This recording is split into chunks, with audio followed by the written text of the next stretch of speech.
Today is July 3rd. Welcome to Big Book Daily. My name is Rob. I am an alcoholic. It is a thrill, honor, and joy to be here with you today as we journey through the Big Book of Alcoholics Anonymous and the 12 Steps and 12 Traditions. Today out of the Big Book, we are going to be reading a little bit more out of the Doctor's Opinion by reading Roman numeral 27. And out of the 12 and 12, we are going to continue our journey through step 1 by reading page 23. And of course, we're going to read the daily reflections and 24 hours a day entries for July 3rd. So with all that, my friends, hope you're doing well this morning. Life is good over here. Got a big old cup of coffee in my Star Wars mug. So the force is strong with me this morning. And I hope it's strong with you as well. We've been given a brand new set of 24 hours. That's always a good thing. But let's go ahead and get to the good stuff.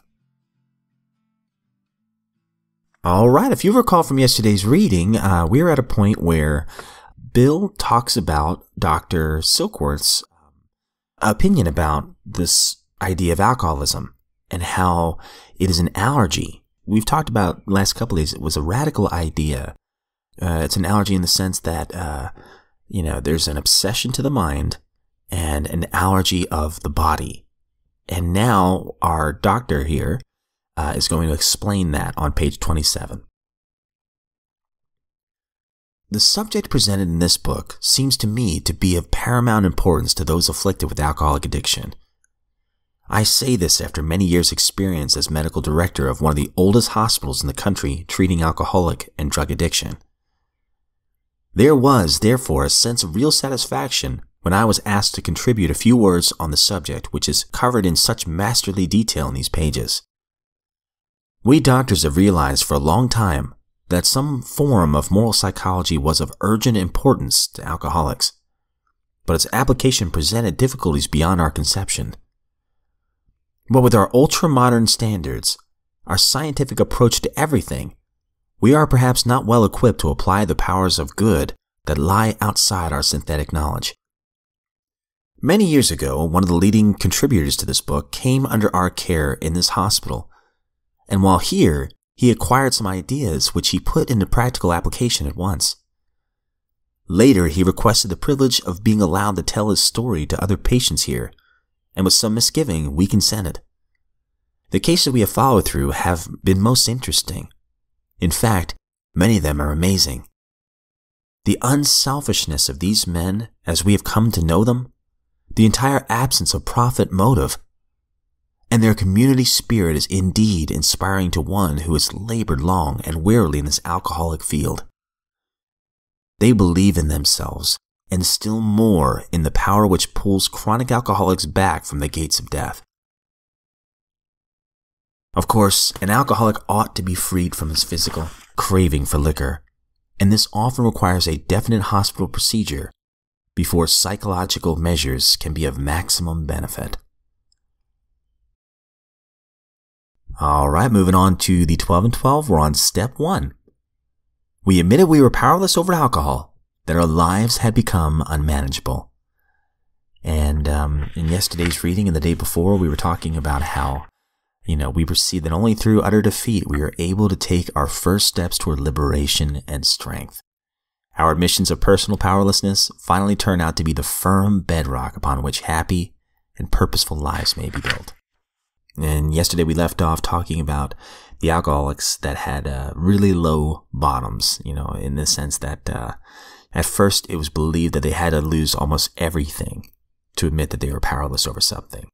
However, that is not necessarily the case. And of course, if you read the personal stories, we find a mixed bag of people who lost everything and people who didn't, that still realized that they were powerless over alcohol, that their lives had become unmanageable.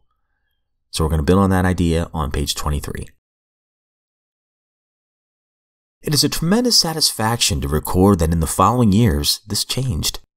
Alcoholics who still had their health, their families, their jobs, and even 2 cars in the garage began to recognize their alcoholism.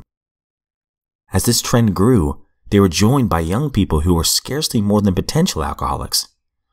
They were spared that last 10 or 15 years of literal hell the rest of us had gone through. Since step 1 requires an admission that our lives have become unmanageable, how could such people as these take this step?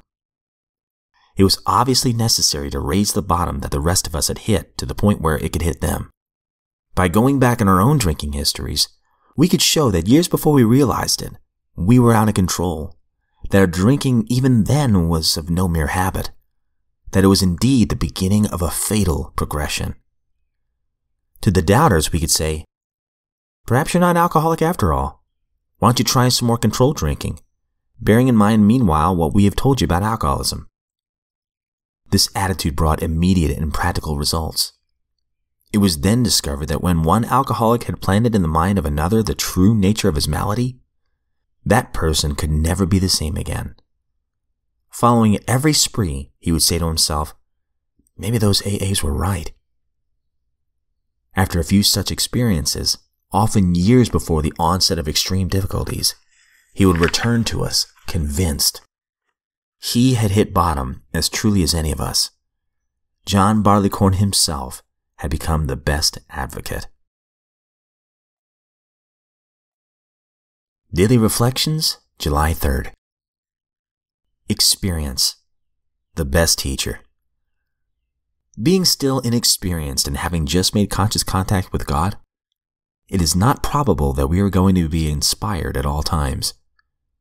Alcoholics Anonymous, page 87. Some say that experience is the best teacher, but I believe that experience is the only teacher. I've been able to learn of God's love for me only by the experience of my dependence on that love.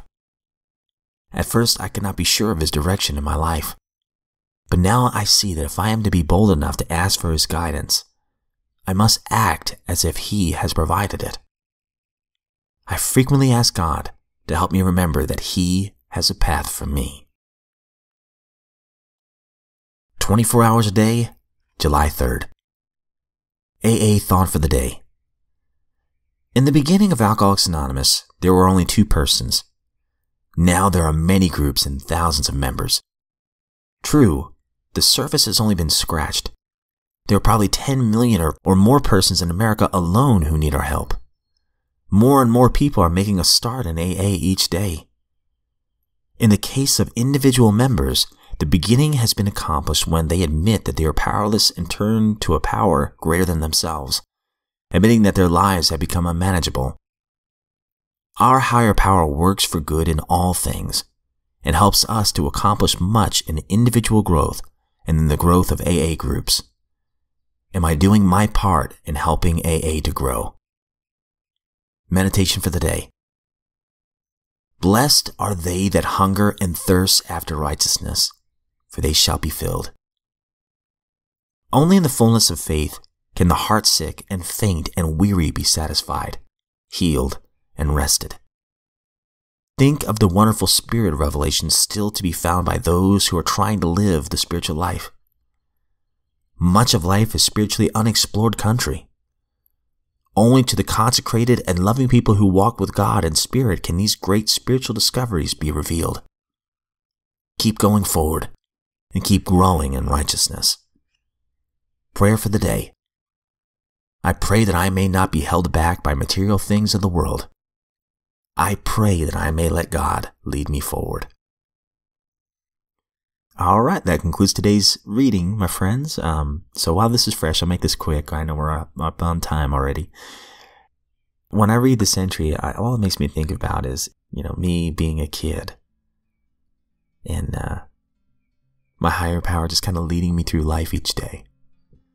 That image right there, admitting that I'm not in control. There's so many things I'm not in control of. The only thing really is my own attitude and my thoughts, but everything else, I have to let go, right? I'm not the director. I just cling to the hand of my higher power, and I trust that He's in control.